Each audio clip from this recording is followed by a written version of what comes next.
Hi, this is Matt at LSAT Lab, and today's lesson is on must-be-true questions in the logical reasoning section. About 4% of all questions in logical reasoning are must-be-true questions, so they're not a very common question type. But they're a really important one because they set a good foundation for how to think about logical reasoning, and the complexity involved with these questions typically tends to make them harder than normal. So it's a harder question type for a lot of people. In this lesson, we're going to look at how to spot a must-be-true question, an example question that contains conditional logic, an example question that contains comparison, an example question that contains causation, and then we'll finish by looking at the trap answer patterns that you need to know about in order to be able to get down to the right answer. Take a look at this question stem. If the statements above are true, which one of the following must also be true? Well, the words must be true are contained within the question stem. This one's pretty obvious that it's asking you to find what must be the case. In this one, it asks, which one of the following can be logically inferred from the statements above? Inferred is the same on the LSAT as must be true. So if you see them asking for what can be inferred, they're asking you for what you know to be true. Which one of the following can be properly concluded from the information given? So something that it can be properly concluded is the same as something that can be properly inferred, both of which are things that must be true. In this one, we're asked to find a consequence of the view above.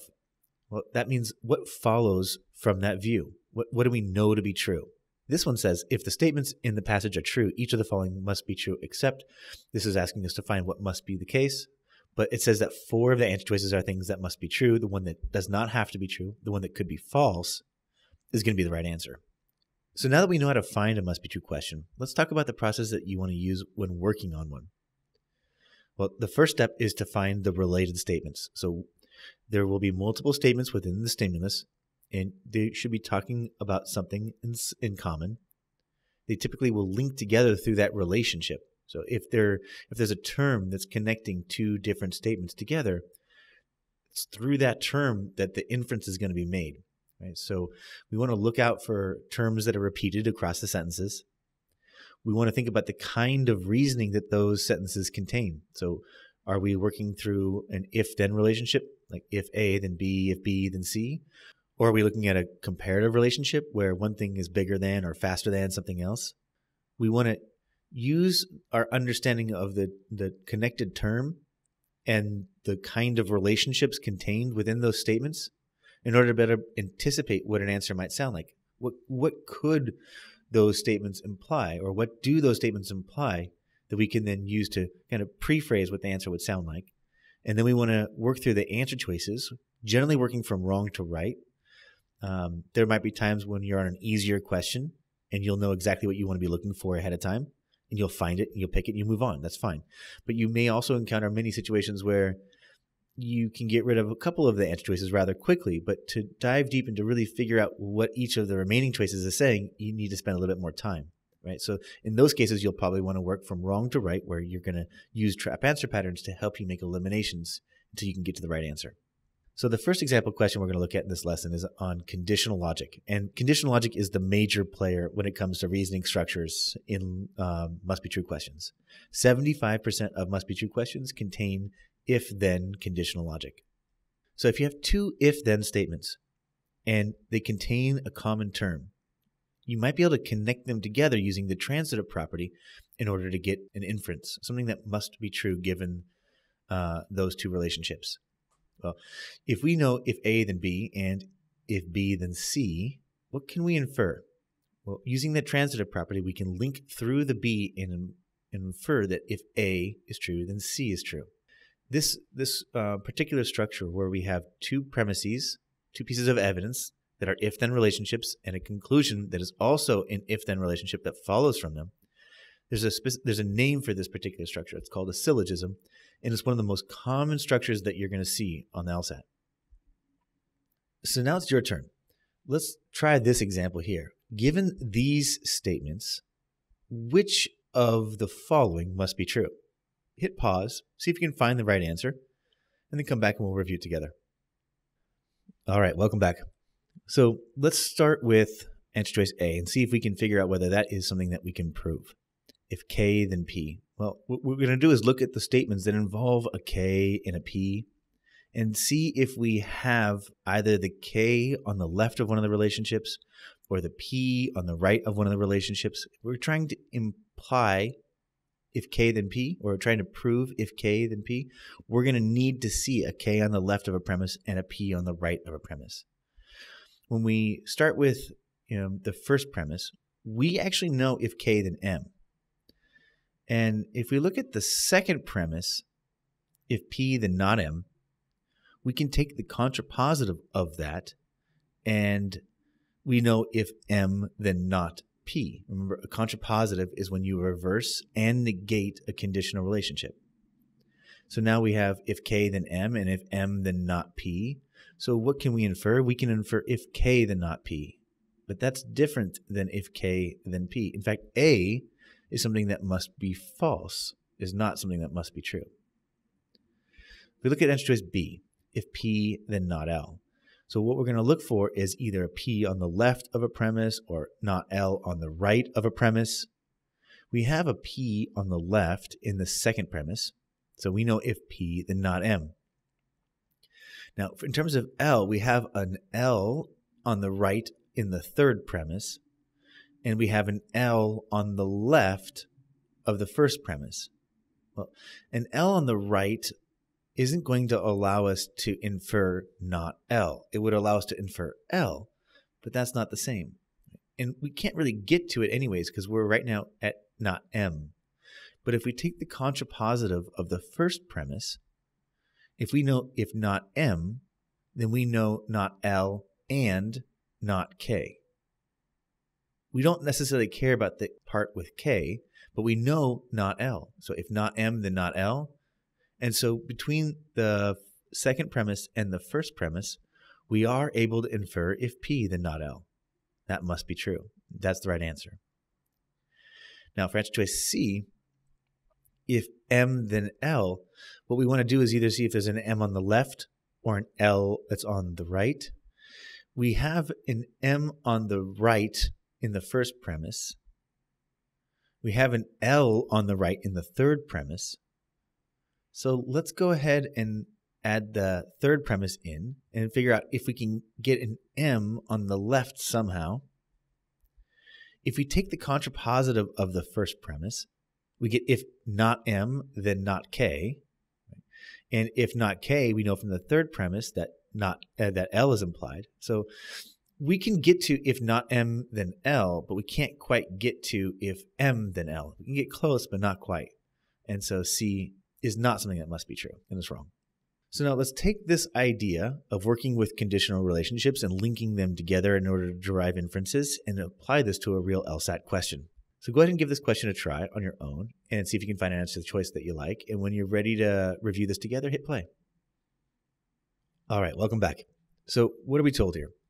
If the price it pays for coffee beans continues to increase, the coffee shop will have to increase its prices. Right? The word if gives us a conditional relationship. So if the price paid for beans goes up, then coffee shop is going to have to increase their prices. And then we're told in that case, either the coffee shop will begin selling non-coffee products or its coffee sales will decrease. So if they, in that case, is referring to if they're increasing their prices, the word that is reflexive, referring back to the previous term. And then we have an or statement on the right side of this relationship. Either they're going to have to start selling non-coffee products or their sales are going to decrease. Next, we're told, but selling non-coffee products will decrease the coffee shop's overall profitability. So if they sell non-coffee products, it's going to decrease their profits. And finally, we're told, moreover, the coffee shop can avoid a decrease in overall profitability only if its coffee sales do not decrease. Only if tells us that its coffee sales not decreasing is a necessary condition, and the coffee shop can avoid a decrease in overall profitability is a sufficient condition. Now, if we take the contrapositive of that relationship, we end up with if the sales decrease, then that decreases profits. And so now we have the four statements from the stimulus that we can look for related terms that connect together. We know we're working within conditional logic, but what are the connections that can be drawn from these statements? So if the price paid for beans goes up, then they're going to have to increase their prices. And if they increase their prices, that means that they're going to either start selling non-coffee products or their sales are going to decrease. Notice if they sell non-coffee products or their sales decrease, either one of those implies that they're going to have a decrease in profits. And so we can infer from these relationships that if the price paid for beans goes up, then they're going to have a decrease in profits no matter what. And so that would be my prephrase of my best guess at what the right answer is going to say. Answer choice A says that if the coffee shop's overall profitability decreases, the price it pays for coffee beans will have continued to increase. The if tells us what's the sufficient condition, that overall profitability has decreased, so we have a decrease in profits. And it tells us that the price it pays for coffee beans is the necessary condition, so the price paid for beans goes up. Answer choice A has the right terms of our prephrase, but it has the direction of the relationship backwards. And so answer choice A represents the most frequently chosen trap answer pattern on must be true questions, which is that of a reversal. Answer choice B says if the coffee shop's overall profitability decreases, either it will have begun selling non-coffee products or its coffee sales will have decreased. The word if tells us how to organize this relationship. So if we have a decrease in profits, then either we're selling non-coffee products or the sales are going to decrease. So we have these terms connected in relationships, but the relationships imply the reverse. So again, this is another reversal, tempting but wrong answer choice. Answer choice C says the coffee shop's overall profitability will decrease if the price it pays for coffee beans continues to increase. The word if is buried in the middle of the statement there, but it's really important because it tells us that the price paid going up is the sufficient condition and the overall profitability going down is the necessary condition. And so this actually matches our prephrase. So this looks like a strong contender. Let's hold on to it. If we look at answer choice D, it says the price it pays for coffee beans cannot decrease without the coffee shop's overall profitability also decreasing. Well, if we want to put this into an if-then relationship, we are going to use the word without. Without is going to introduce the necessary condition, right? So the profitability decreasing is the necessary condition, but the word without is special in that it's going to negate the sufficient condition. So the price it pays for coffee beans cannot decrease. And when we negate that, it says if the price it pays for coffee beans does decrease. Well, if the price it pays decreases, then we're going to have a decrease in profits. Well, we know that if the price it paid for beans increases, we would have a decrease in profits. So answer choice D is fairly close, but it's got the wrong sufficient condition. It's an unsupported relationship. We know that if the price paid goes up, that they're going to have a decrease in profits. We don't know that if the price paid goes down, they're going to have a decrease in profits. That may be true, but there's no way to prove it with these statements. Answer choice E says that either the price it pays for coffee beans will continue to increase or the coffee shop's coffee sales will increase. We can write that as an or statement, but we can also interpret it into an if-then relationship. We can say if one of those things doesn't happen, then the other must happen. So we could write it as if the price it paid for beans does not go up, then the sales have to increase. And if we compare that against the statements in the statements that we have, we know that if the price paid for beans goes up, that the sales are going to decrease. This looks like a negation of the relationship that we can get close to proving. So it's another common trap. Reversals and negations are going to be what they use in order to get an answer choice to sound very, very similar to what you're looking for, and yet have it say something a little bit different. And so answer choice C is the right answer. So now let's look at an example that involves comparison. 19% of must be true questions involve comparative reasoning. An example of what comparative reasoning looks like is we might have, let's say, city A is more populous than city B. Right? We got more people in city A than city B. And they might also tell us that city A is geographically smaller than city B. So it takes up less space. If we know those two things are true, what else do we know? We would know that the density of city A is much greater than the density of city B. And so that's the kind of relationship that we're looking to get from a comparative reasoning structure. Typically, comparisons take one of two forms on the LSAT. Either they're comparing two different things at a point in time, like in this example here, or they compare one thing over two different points in time. Let's say they were comparing city A today versus city A 10 years ago. That would be another way in which they could get a similar but somewhat different sounding comparison. And the interplay between those two is very interesting because if you know that you can infer a comparison between two different things at a point in time, they may give you an answer choice that compares a thing at two different points in time that might sound very tempting, but would be still wrong. So go ahead and try this example on your own. When you've found an answer that you like, hit play again, and we'll work it through together. All right, welcome back. So what are we told in this question? Well, we're told that no headache pill stops pain more quickly than Danaxil. So that means that Danaxil is quite possibly the fastest headache pain pill out there. But by saying that no headache pain pill stops pain more quickly, that doesn't exactly tell us how fast Danaxil is or how fast the leading competitors are. There's a range of possibilities that would satisfy that idea. But we know that there are no competitors that are faster than Danaxil. So maybe Danaxil cures headache pain in about 20 minutes, whereas the competitor might take 25, 30.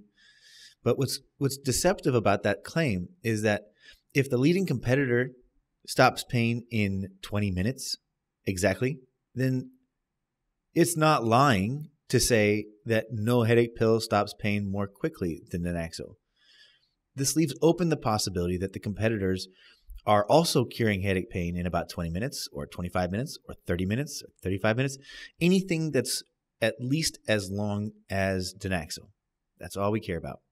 Right? So it's more like a weak inequality rather than a strict inequality. This statement is not saying that Danaxil cures headache pain faster than its leading competitors. Instead, what it is saying is that nobody is faster than Danaxil, which leaves open the possibility that they all cure headache pain at the same exact speed. So now let's look at the choices. Answer choice A says that Evelyn's headache pain will be relieved, but Jane's will not. Well, the idea that Jane's is not going to be relieved, it does say in the stimulus that all headache pills can stop your headache. So if anything, answer choice A is probably contradicted by the statements. Answer choice B, Evelyn's headache pain will be relieved more quickly than Jane's. This would be a very, very tempting answer choice. In fact, most people probably pick this answer choice because it sounds like the statement is implying that Danaxil is the fastest. But that's not necessarily true. It could be the case that they all cure headache pain in exactly the same amount of time. And to say that Evelyn's headache pain will be relieved more quickly than Jane's is simply too strong. It's more than what we know, and that makes it wrong. Answer choice C says Evelyn's headache will be relieved at least as quickly as Jane's. No, what they were hoping for is that you were going to read answer choice B, fall in love with it, pick it, and move on to the next question without reading C, D, or E. If you even if you loved B, you should have a chance to correct your error by internalizing what C is saying. Well, if you like the idea that Evelyn's headache pain will be relieved more quickly than Jane's, you should also like the fact that Evelyn's headache will be relieved at least as quickly as Jane's. The difference being is that C is a little bit weaker way of saying the same thing. And so actually C looks like a really good contender. Answer choice D says that Jane's headache pain will be relieved at the same time as Evelyn's. Now, if you weren't aware of the difference between answer choices B and C, the fact that answer choice D is pointing out that things can happen at the same time is your clue about the difference between them. B is suggesting more quickly. C is saying at least as quickly. D is saying, hey, there could be a tie. And that tie should help you understand the difference between answer choices B and C. It should also help you understand why D is wrong, right? That relationship is unsupported. Answer choice E says that Jane will be taking Danaxil for relief from headache pain. Well, we don't know that. We don't know that Jane will be taking Danaxil. If anything, we know that all headache pain pills can stop your pain, so that's actually an unsupported relationship.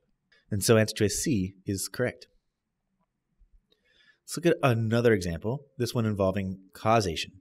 Now, causation is rare on must-be-true questions. It can still occur. And so here's an example question in which we find causal reasoning at play. Go ahead and give this one a try. See if you can find an answer that you like. And then when you're ready to review it together, hit play again. All right, welcome back. This question is asking for what can be properly inferred from the information above. So inferred sounds like must be true. And we're given a series of statements. The first statement saying that the calm, shallow waters of coastal estuaries are easily polluted by nutrient-rich sewage. So that's the saying that the sewage causes pollution. The second statement says that when estuary waters become over-nutrified, as a result, algae proliferate. The words as or result are critical there because they're helping us identify the causal reasoning. The pollution causes algae. The next statement says that the abundant algae in turn sometimes provide a rich food source for microorganisms that are toxic to fish. So the algae cause toxic organisms. And the last statement said thereby killing most of the fish in the estuary. So the toxic organisms kill the fish. So this example presents a causal chain where the sewage causes pollution, the pollution causes algae, the algae causes toxic organisms, and the toxic organisms cause a die-off of fish. Right? So this causal chain allows us to make inferences. We can move along the causal chain in a forward direction the same way we can with conditional relationships. Now, we've notated it a little bit differently because we want to be clear about the difference between an if-then relationship and a causal relationship. An if-then relationship is a correlation, is a perfect correlation in one direction between two events, whereas a causal relationship is a correlation between two events, but it implies that one thing is the thing that creates the next. Right? It's a deeper form of relationship than a simple conditional relationship. Now, if we look at the choices, answer choice A says that fish in an estuary that has been polluted by sewage are generally more likely to die from pollution than are fish in an estuary that has been polluted in some other way. So now this is comparing an estuary that's been polluted by sewage and another one that's been polluted in some other way, and the relationship or the likelihood that the fish are to die. Well, we don't know anything about estuaries where they've been polluted in some other way. This is simply either out of scope or it's an unsupported relationship. The more likely to die creates an unsupported relationship, and polluted in some other way creates a term that is out of scope. Answer choice B says, in estuary waters that contain abundant algae, microorganisms that are toxic to fish reproduce more quickly than other types of microorganisms. Notice the words more quickly than. This is building a comparative relationship. We were dealing with a causal structure. B is presenting a comparative relationship. That's simply an unsupported relationship. Answer choice C. Nutrients and other components of sewage do not harm fish in coastal estuaries in any way other than through the resulting proliferation of toxic microorganisms. Well, notice that they talk about ways other than through the resulting proliferation of toxic microorganisms. Similar to answer choice A, where it talked about estuaries that were polluted in some other way. In answer choice C, when they talk about other than through the resulting proliferation of toxic microorganisms, it's simply out of scope. We don't know anything about that. Answer choice D says algae will not proliferate in coastal estuaries that are not polluted by nutrient-rich sewage. So this is a relationship between two of the terms, the algae proliferating and not being polluted by nutrient-rich sewage. Right? So this is basically negating the relationship between sewage to pollution, pollution to algae. So if we don't have sewage, then we're not going to get the pollution. If we don't get the pollution, then we're not going to get the algae. Negating that relationship doesn't work forwards. We cannot establish a relationship that moves forwards through a causal chain, saying that if we don't have the first, we're not going to have the latter. So that's a negation in terms of the relationship. That only leaves us with answer choice E. Hopefully this turns out to be the right answer. Over-nutrifying estuary waters by sewage can result in the death of most of the fish in the estuary. Well, over-nutrifying estuary waters, absolutely, that's the sewage, can result in, gives us a causal relationship, and the death of most of the fish in the estuary. The only thing I might check is whether or not we're talking about most of the fish. If we go back into the stimulus, thereby killing most of the fish in the estuary, it matches. So answer choice E is the right answer. All right, so let's now talk about the different trap answer patterns that we can face on must-be-true questions. We saw several of them in those three examples, but let's just lay this out in terms of frequency. So in terms of scope, we have answer choices that are either out of scope or mere speculation about some situation that we are not told anything about. Trap answers relating to logic are those that are unsupported relationships. Either they're building a relationship in the wrong type of reasoning, or they're just randomly grabbing two terms from the stimulus and connecting them in a way that can't be supported by the statements. Answer choices that are the opposite of what you're looking for. So instead of looking for what must be true, an answer choice that represents something that must be false can often be really tempting because it has the right terms. It just has the signage of one of them wrong. So answer choices that contradict the statements can sometimes be very tempting. Answer choices that reverse or negate conditionals or causal chains can be very tempting. And then answer choices that lead or lend support to one of the statements being true. We're looking for what follows from the statements. So an answer choice that makes one of them more likely to be the case doesn't actually follow from them, but they do seem connected in some way. So answer choices that are supporting one of the statements in the stimulus. In terms of degree, answer choices that are too strong will be the tempting but wrong answer choice. So really look out for answer choices that are just presenting strength. It's not that every strong answer is wrong. It's just that answer choices can get into trouble for being too strong, but they cannot get into trouble for being too weak. So in summary, you spot a must be true question with language such as must be true or inferred or follows logically, can be concluded. These are terms that will help you in the question stem itself identify this particular question type. So the reasoning structure you really want to be on the lookout for when you're working on must be true questions is conditional logic, although comparison and causation also do play minor roles. And the trap answer patterns you really want to be paying attention to are those that are building relationships either in the wrong type of reasoning or connecting the wrong terms, answer choices that are simply stronger than what you know, those that reverse or negate an implied relationship, or those that contradict the statements. So that's it for today's lesson on must be true questions. I invite you to check out some of these other videos or visit us today at lsatlab.com.